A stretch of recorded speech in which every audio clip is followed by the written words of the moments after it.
SRH చెన్నైని చిత్తుగా ఓడించింది. ఇషాన్ కిషన్ తుఫాన్ ఇన్నింగ్స్ తో చెన్నై ఓడిపోవడం జరిగింది. ఎస్ఆర్హెచ్ తో పాటు జీటీని కూడా ప్లే ఆఫ్స్ దగ్గరికి తీసుకువెళ్ళింది.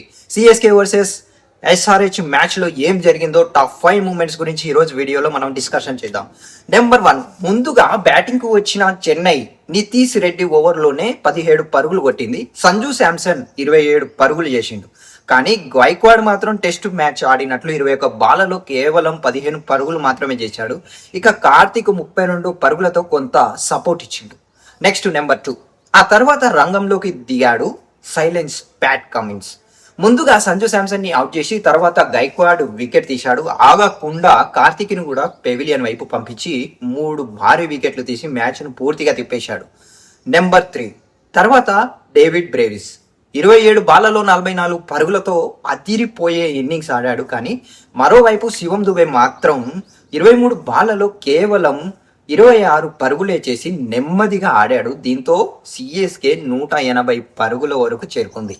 నెంబర్ 4, ఇన్నింగ్స్ బ్రేకుల్లో తాలా ధోని మొత్తం టీంతో ఫోటో షూట్ చేయించుకొని ఫ్యాన్స్ అందరికీ షాక్ ఇచ్చేశాడు. తర్వాత బ్యాటింగ్ కు వచ్చిన ఎస్ఆర్హెచ్ కి మొదట్లోనే ఒక షాక్ తగిలింది. ట్రావిస్ హెడ్ త్వరగా అవుట్ అయ్యాడు.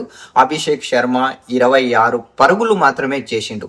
ఇక నెక్స్ట్ చూసుకుంటే నెంబర్ 5, ఆ తర్వాత వచ్చిందే అసలు తుఫాన్. ఇషాన్ కిషన్ మరియు క్లాసెన్ ఈ రోజు ఆడటానికి కాదు పేల్చడానికి వచ్చినట్టు బ్యాటింగ్ చేశారు. క్లాసెన్ 26 బంతుల్లో 47 పరుగులతో సిఎస్కే బౌలర్లను ఊచకోత కోశాడు. అవుట్ అయిన తర్వాత సంజు క్లాసెన్ మధ్య చిన్న లఫడా అయితే జరిగింది. కానీ ఇంకా అసలు హీరో ఎవరంటే ఇందులో ఇషాన్ కిషన్ 47 బాళ్లలో 70 పరుగులతో మంచి ఇన్నింగ్స్ ఆడేశాడు.